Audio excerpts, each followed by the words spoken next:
Data pribadi dibobol Bjorka. Erick Thohir ajak hacker lokal kerjasama dalam menjaga keamanan negara. Menteri BUMN Erick Thohir ajak hacker Bjorka lakukan kerjasama. Hal itu diungkapkan Erick Thohir usai sejumlah data pribadinya diunggah ke publik oleh hacker Bjorka. Erick Thohir membenarkan Bjorka telah membocorkan beberapa data, mulai dari nomor telepon, agama, dan nama orang tuanya. Namun Erick Thohir, ada sedikit catatan dari data yang dibocorkan oleh Bjorka. Menurut Erick Thohir, status pendidikannya yang tertera di data yang dimiliki Bjorka salah. Seharusnya, Erick Thohir lulusan universitas, namun di data tersebut lulusan SMA. Meski datanya dibocorkan ke publik, Erick Thohir mengaku tidak marah. Menurutnya, mayoritas data yang dibocorkan memang untuk dikonsumsi publik karena statusnya sebagai pejabat negara. Namun, ada beberapa data yang memang tidak elok apabila diungkap ke publik.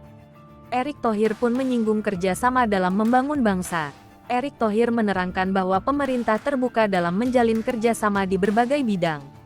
Misalnya saja seperti saat pandemi COVID-19, pemerintah pusat, pemerintah daerah, tokoh agama, bekerja sama dengan ahli kesehatan. Menurutnya, hal yang sama juga bisa diterapkan pada keamanan digital.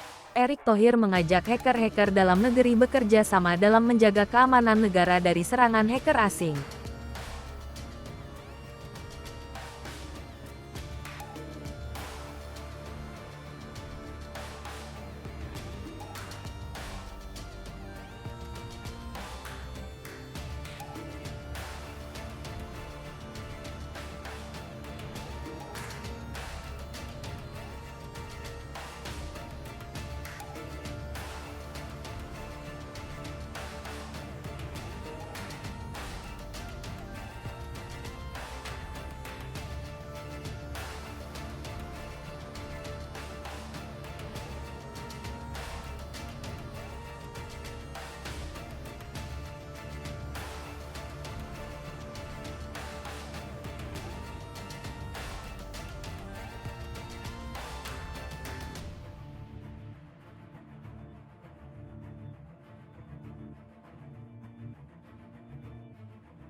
Hai pemirsa Sri Popo TV, jangan lupa komen, like, dan subscribe, serta tonton terus